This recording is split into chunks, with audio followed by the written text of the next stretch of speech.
We begin with drama at the Ministry of Health. Angry patients from KNH stormed a media briefing organized by the Cabinet Secretary for Health to protest their difficulties in accessing SHA services. The patients, some of who carried their newborn babies, lamented over the glitches in the SHA Portal that caused delays in patient clearance and administrative services.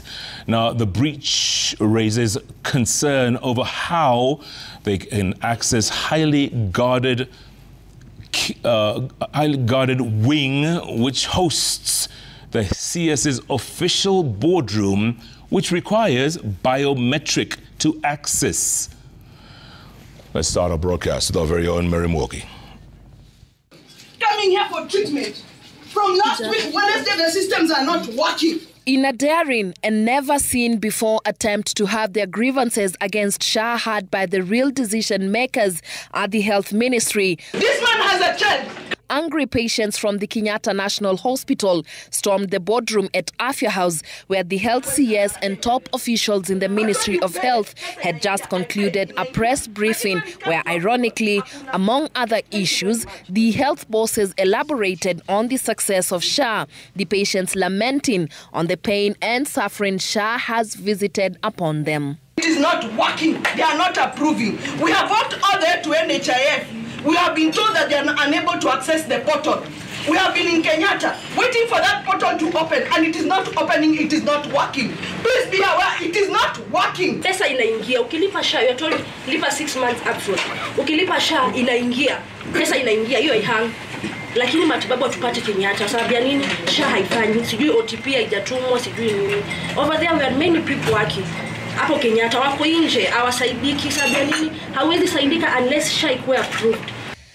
Among the patients who stormed was a distressed mother of a 10-day-old baby who had undergone a cesarean section and was unable to leave the hospital due to unresolved billing issues. SHA thing. So tusaidie. We are going through a lot. Huyo mbaba mtoto wake alimeza coin. Hajashughulikiwa kwa pale Kenyatta. Akikufa sababu ya hiyo SHA. Na mtoto hajakula kutoka jana. It is not fair. Gone to the pre-authorization. They are not able to give us any access. They are not able to get into the portal. Mnazungushwa ukienda kwa hiyo ofisi go there because they know very well utasaidika. Ironically, their unceremonious visit here at the Ministry of Health headquarters preceded a report by the Director General of Health, Dr. Patrick Amoth, and Health CS Dr. Deborah Barasa on the SHA progress report and how the new health scheme had improved healthcare access across the country. We're looking at affordable, accessible quality care. Accessibility is really critical, seamless implementation so that all Kenyans can be healthy and that we are leaving no one behind. So health coverage is one of the key pillars of the Kenya Kwanza government. The commitment that was made that we achieve universal health care. Based on that, we developed critical pillars for delivery of universal health care through the Taifa Care model.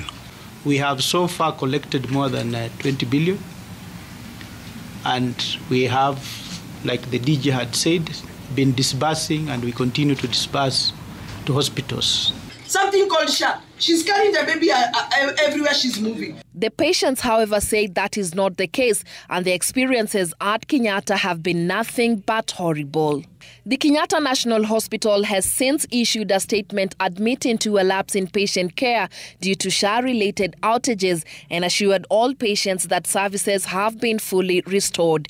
The statement signed by the CEO, Dr. Evanson Kamori, further says that the system downtime experienced over the last 2 days caused delays in patient clearance and administrative processes.